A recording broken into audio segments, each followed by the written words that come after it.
Welcome back. Well, we'll now get to our Power Prep segment. We have our research team joining in with what the trade setup looks like, the stocks that are likely to be in the news, and the action from the F&O space as well.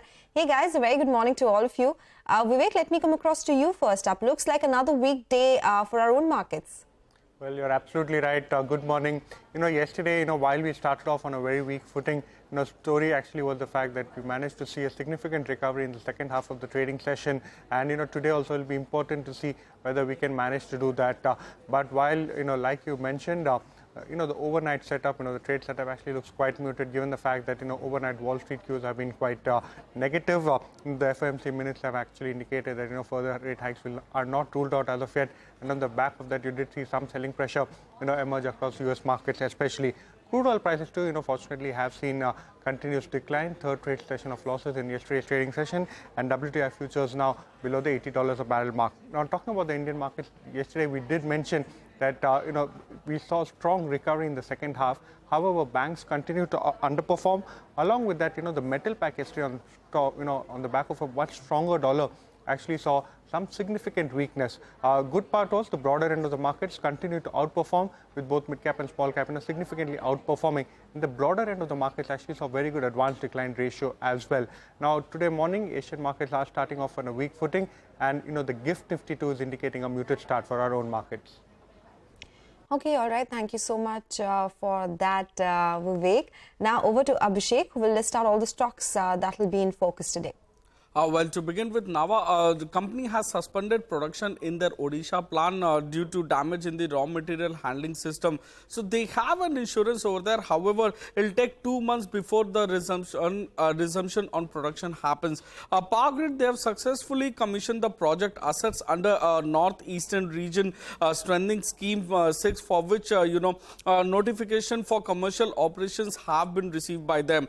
Railway Minister says that Cabinet has approved 7 multi-tracking projects worth about 32,500 crores. So RVNL and IRCON is in focus. Now, sources on EVs do say that government aims to accelerate adoption of EVs via battery swapping, which will be a better choice to consumer. So Tata Motors, M&M, etc. could be in focus in trade today.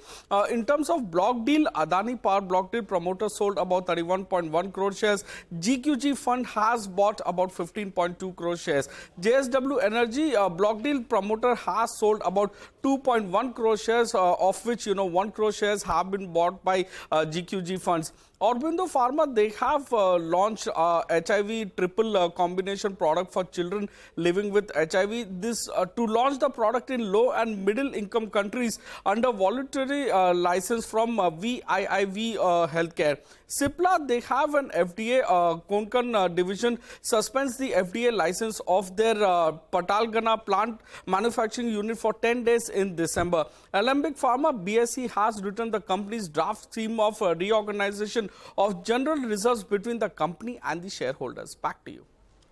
Okay, those are some stocks which are on our radar today. Let me go across to Mangalam now, joining with all the cues from the F&O space. Hey, Mangalam. Good morning. So you guys have been pointing out that the GIFT Nifty is indicating a gap down. That may not necessarily be a bad thing if the last few days is something to go by, because if you just take a look at August 14th, from the lows, and yesterday as well from the lows, the Nifty has seen stellar recoveries, both the last 2 trading sessions, anywhere between 150 to 175 points as a recovery from the low. So that what it does is basically establishes strong support at the lower level.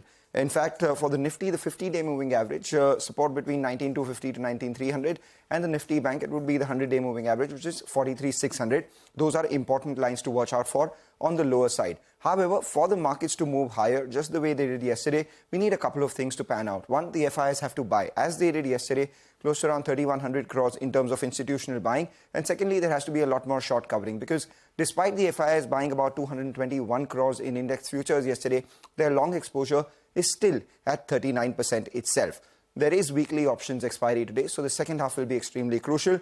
In that, the FIs have sold equal number of calls and puts, telling you that the option writers are positioned themselves for a bit of a range itself. 19,400, that is the fulcrum where we've seen both call and put writers extremely active. The 19,400 call has about 73 lakh shares in open interest, as does the 19,400 put, close to around 1.4 crore shares. For a combined premium of 100 rupees, option writers are positioning themselves for a range of 19,300 at the lower level and 19,500 at the upper level. As we can see from the 19,450 call as well, there is, however, some punt buying at the 19,600 call for a premium of 6.5 rupees. What does this mean? That the option writers, the range that they're playing for is 19,300 to 19,500. But if we sustain above 19,500 for a longer period of time, sharp short covering is possible all the way up to the 20-day moving average of 19,629. Just a couple of stocks on our radar. Just watch out for Hindustan Copper. After a big decline yesterday and getting out of F&O ban, it's re-entered F&O ban, and a lot of short covering is what we've seen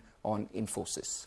Okay, all right. Thank you, Mangalam, Abhishek and Vivek for joining us and prepping us up for this trading day ahead. With that, we'll slip into a break. Up next, we'll get you all the cues from the commodities market. Stay tuned for that.